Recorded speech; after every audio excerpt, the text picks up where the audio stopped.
नमस्ते। तो आज हम इस वीडियो में NCL research and financial service limited इस कंपनी का जो पेनी शेयर है उसके बारे में फुल डिटेल्स देखेंगे। और उसमें सबसे पहले हम कंपनी का बिजनेस का सेगमेंट देखेंगे और उसके साथ ही में इस बिजनेस में कंपनी के फंडामेंटल और फाइनेंशियल में कंपनी हर सेगमेंट में कैसा परफॉर्मेंस करे उसके बारे में स्टेप टू स्टेप इन्फॉर्मेशन देखेंगे। और ये सब देखने के बाद ही हमें पता चलेगा कि हमें इस कंपनी में इन्वेस्टमेंट करना है या फिर नहीं। तो सबसे पहले हम कंपनी का बिजनेस सेगमेंट देखते हैं। तो इस कंपनी की जो शुरुआत है वो 1985 से हुई थी। और NCL research on financial company ये फाइनेंस से रिलेटेड बिजनेस और साथ ही में कैपिटल मार्केट में इन्वेस्टमेंट करता है। तो एक एनबीएफसी टाइप की कंपनी है। और कंपनी का अगर हम पूरा बिजनेस का ओवरव्यू देखेंगे तो company reserve bank of India के साथ एक register non deposit non banking financial corporate हमें देखने को मिले। और साथ ही में ये कंपनी इक्विटी और एफएनओ सेगमेंट में ट्रेड्स और इन्वेस्टमेंट करती है। साथ ही में कंपनी कमोडिटी मार्केट्स में भी फाइनेंशियल एक्टिविटीज से यहाँ पर ट्रेड करती है। तो पूरा कंपनी का जो बिजनेस है वो फाइनेंशियल सेगमेंट से रिलेटेड है, जो कि एक अच्छा और ग्रोइंग बिजनेस माना जाता है। लेकिन सिर्फ कंपनी का बिजनेस देखने से हम किसी भी कंपनी में ब्लाइंडली इन्वेस्टमेंट नहीं कर सकते। कंपनी के नंबर्स कंपनी फाइनेंशियल और फंडामेंटल में कैसे डिलीवर करे वो भी हमें देखना पड़ेगा। और उसके लिए सबसे पहले हम कंपनी का स्टॉक का पी रेशियो देखेंगे तो 69.6 है। तो थोड़े से महंगे वैल्यूएशन पर कंपनी का शेयर अभी ट्रेड कर रहा है। इसके साथ ही में आरओसी के परसेंटेज देखेंगे तो 0.97 और आरओई के परसेंटेज 0.64 है। तो दोनों के परसेंटेज देखेंगे तो 1% से भी नीचे है। तो बहुत ही पुअर परफॉर्मेंस कंपनी आरओसी और आरओई इन दोनों में भी कर रही है। तो इसमें कंपनी को अपने नंबर से वो बहुत ही इंप्रूवमेंट की ज़रूरत है। तो बहुत ही पुअर परफॉर्मेंस है वो इन दोनों सेगमेंट में कंपनी का देखने को मिला है। और उसके बाद कंपनी का प्रॉफिट एंड लॉस स्टेटमेंट हम देखेंगे, जिसमें पिछले 6 सालों का कंपनी के रिलेटेड डाटा देखेंगे। तो सबसे पहले सेल्स देखेंगे तो मार्च 18 में 2 करोड़ का था। इसके अगले साल ये 3.40 करोड़, इसके अगले साल 2 करोड़, इसके अगले साल 1 करोड़, इसके अगले साल 1.96 और मार्च 23 में 3.93। तो 2 से लेकर 4 करोड़ के बीच में अगर हम देखेंगे तो पिछले 6 सालों में कंपनी का सेल्स हुआ है। तो बहुत ही एवरेज कंपनी का सेल्स हमें देखने को मिला है। और इसी वजह से कंपनी को अपने सेल्स में एक अच्छी इंप्रूवमेंट की ज़रूरत है, ताकि कंपनी के बाकी के सेगमेंट के नंबर से वो भी अच्छे गेन हो। तो अभी कंपनी का सेल्स एक ही रेंज में हो रहा है और बहुत ही वॉलेटाइल हो रहा है, जिस वजह से कंपनी के बाकी के सेगमेंट के नंबर्स भी बहुत ही ऊपर नीचे हो सकते हैं। तो इस सेल्स के कंपेरेटिवली अगर हम कंपनी के एक्सपेंस देखेंगे तो कंपनी ने सेल्स एक्सपेंस के कंपेरेटिवली ज़्यादा किया है। उस वजह से ऑपरेटिंग प्रॉफिट में नंबर से वो मैक्सिमम टाइम अपने बिजनेस में प्रॉफिट में देखने को मिले। लेकिन इसके नंबर्स अगर हम देखेंगे तो पहले 2 साल 0.12 0.16 थे।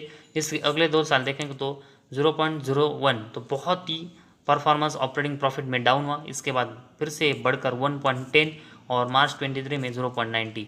तो बहुत ही वॉलाटाइल परफॉर्मेंस ऑपरेटिंग प्रॉफिट में भी कंपनी का नज़र आ रहा है। और साथ ही में ऑपरेटिंग प्रॉफिट मार्जिन के नंबर्स देखेंगे तो ये भी बहुत ही अप एंड डाउन्स कर रहे हैं। तो पहले 2 साल 4% के थे, इसके बाद 2 साल देखेंगे तो 0.41 और 0.54। तो बहुत ही बड़ा ड्रॉप अगले 2 साल में हुआ। और उसके बाद फिर से ये बढ़कर 56% और मार्च 23 में 23%। तो ऑपरेटिंग प्रॉफिट मार्जिन में भी कंपनी के जो नंबर्स है वो बहुत ही वॉलाटाइल परफॉर्मेंस कर रहे हैं। और उसके बाद नेट प्रॉफिट में नंबर्स देखेंगे, इसके बाद मार्च 18 में देखेंगे तो 0.07। इसके अगले साल देखेंगे तो ये बढ़कर 0.11 हुआ। इसके अगले 2 साल देखेंगे तो फिर से डाउन हुआ। इसके अगले साल फिर से अप साइड में जाकर 1.04 और इसके अगले साल फिर से डाउन जाकर 0.60। तो यहाँ से नेट प्रॉफिट का अगर हम चार्ट देखेंगे तो पहले ऐसा था, इसके बाद फिर से डाउन, इसके बाद फिर से अप, इसके बाद डाउन, फिर से अप और फिर से डाउन। तो बहुत ही वॉलाटाइल परफॉर्मेंस नेट प्रॉफिट में भी कंपनी का नज़र आ रहा है। और अर्निंग पर शेयर के नंबर्स भी अगर हम देखेंगे तो मैक्सिमम 0 और फिर 0.01 ही हमें देखने को मिले। तो इसमें भी बहुत ही पुअर परफॉर्मेंस इस कंपनी का नज़र आ रहा है। तो एनसीएल रिसर्च ये कंपनी का जो सेल्स का ग्रोथ है वो बहुत ही छोटे और एवरेजली हो रहा है।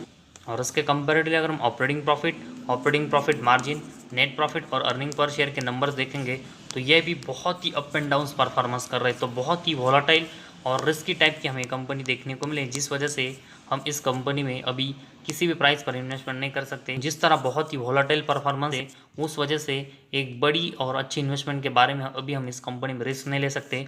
इसके बाद कंपनी की बैलेंस शीट देखेंगे तो मार्च 23 में कंपनी के रिजर्व 17 करोड़ के थे। और इससे पहले देखेंगे तो 4 करोड़ के कंपनी के रिजर्व देखने को मिले थे। तो एक अच्छी ग्रोथ है वो पिछले 1 साल में और पिछले कुछ समय से कंपनी ने रिजर्व में की है और उसके कंपैरेटिवली कंपनी बिल्कुल डेट फ्री नज़र आ रही है। तो कंपनी का जो बोरिंग्स है वो बिल्कुल ज़ीरो है, उस वजह से कंपनी का जो नेट प्रॉफिट है उसके ऊपर इसका कोई इम्पैक्ट नहीं हो रहा है, क्योंकि कंपनी का बोरिंग्स ज़ीरो है। इस वजह से कंपनी को ज़्यादा इंटरेस्ट रेट चुकाना नहीं पड़ता, जिस वजह से कंपनी के नेट प्रॉफिट के ऊपर इसका कोई इम्पैक्ट नहीं होता। तो बैलेंस शीट में कंपनी अच्छा परफॉर्मेंस कर रही है और इस कंपनी की बैलेंस शीट अभी स्टेबल नज़र आ रही है, तो इसमें कंपनी का अच्छा परफॉर्मेंस है। और उसके बाद कैश फ्लो देखेंगे तो मार्च 18 में ये माइनस में थे, इसके अगले साल देखेंगे तो माइनस, इसके अगले साल फिर से प्लस, इसके अगले साल देखेंगे तो फिर से माइनस और इसके अगले 2 साल देखेंगे तो प्लस। और सबसे बड़ा जो मार्च 23 में देखेंगे तो कंपनी का नेट कैश फ्लो है वो कंपनी के फाइनेंसिंग एक्टिविटी की वजह से जो नंबर से वो हमें 48 करोड़ के देखने को मिले। तो मार्च 23 में कंपनी का जो कैश फ्लोज है उसमें कंपनी ने एक अच्छी ग्रोथ करके ये 48 करोड़ का जनरेट किया है, लेकिन सिर्फ अभी 1 साल में जनरेट हुआ है, ऐसा कंपनी को कंसिस्टेंट करना पड़ेगा। लेकिन अभी हम इसके ऊपर ज़्यादा ट्रस्ट नहीं कर सकते, क्योंकि इससे पहले कंपनी का नेट कैश फ्लो का अगर हम हिस्ट्री देखेंगे तो कंसिस्टेंट ये प्लस और माइनस में जा रहा है। तो इसी वजह से कंपनी को 3 से लेकर 4 साल एटलीस्ट नेट कैश फ्लो के नंबर्स पॉजिटिव में जनरेट करने पड़ेंगे, तभी हम इस कंपनी के ऊपर अच्छा ट्रस्ट कर पाएंगे। तो कंपनी को अगर net cash flow consistent positive में जनरेट करना है तो जैसे कंपनी ने अभी फाइनेंसिंग एक्टिविटी में एक अच्छी ग्रोथ करके ये पॉजिटिव में जनरेट किया है, वैसे ही कंपनी को ऑपरेटिंग एक्टिविटी, इन्वेस्टिंग एक्टिविटी और फाइनेंसिंग एक्टिविटी, इन तीनों के नंबर से वो मैक्सिमम प्लस में जनरेट करने पड़ेंगे, तभी नेट कैश फ्लो कंपनी का पॉजिटिव में जनरेट हो पाएगा, जो कि अभी सिर्फ 1 साल में हुआ है। और उसके बाद डेब्टर डेज देखेंगे तो मार्च 23 में ये 212 है और इससे पहले देखेंगे तो मैक्सिमम टाइम ये 200 के ऊपर से हमें देखने को मिले। तो कंपनी को अपने डेब्टर से पेमेंट लेने में भी ज़्यादा समय लग रहा है और डेब्टर डेज अभी बहुत ही हाई है, जो कि बिजनेस के लिए एक बहुत ही नेगेटिव साइन होता है। तो इस कंपनी के इन्वेंट्री डेज अगर हम देखेंगे तो इसके नंबर से वो किसी साल बहुत ही कम होते, लेकिन उसके अगले साल फिर से बढ़ते और उसके अगले साल फिर से कम होते।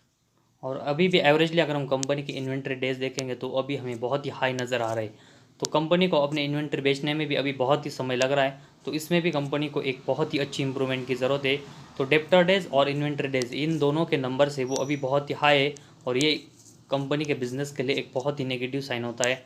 और उसके बाद शेयर होल्डिंग पैटर्न देखेंगे तो कंपनी के प्रमोटर के पास देखेंगे तो 0% की हिस्सेदारी है और उसके बाद पब्लिक के पास देखेंगे तो पूरे के पूरे 100% के शेयर है, तो जिसमें पीएमसी फिल्मकॉम, विसागर पॉलिटिक्स, साथ ही में गुडशाइन डील ट्रेड, साथ ही में इसके जैसे वेरियस अगर हम देखेंगे तो उनकी इन्वेस्टमेंट देखने को मिली। तो पूरे के पूरे अगर हम शेयर देखेंगे तो पब्लिक के पास है और उसके कंपेरेटिवली कंपनी के प्रमोटर के पास 0 हिस्सेदारी है और ये कंपनी के बिजनेस के लिए अब तक का सबसे नेगेटिव पॉइंट हमें देखने को मिला है। तो कंपनी के पास कैश फ्लो मार्च 23 में ज़रूर है, कंपनी ज़रूर डेट फ्री है, लेकिन कंपनी का बाकी का सेगमेंट का परफॉर्मेंस देखेंगे तो प्रमोटर के पास 0 हिस्सेदारी है, कंपनी का जो डेब्टर डेज, इन्वेंट्री डेज है वो बहुत ही हाई है, साथ ही में कंपनी के अगर हम नेट प्रॉफिट और बाकी के सेगमेंट के नंबर्स देखेंगे तो बहुत ही अप एंड डाउन्स देखने को मिले।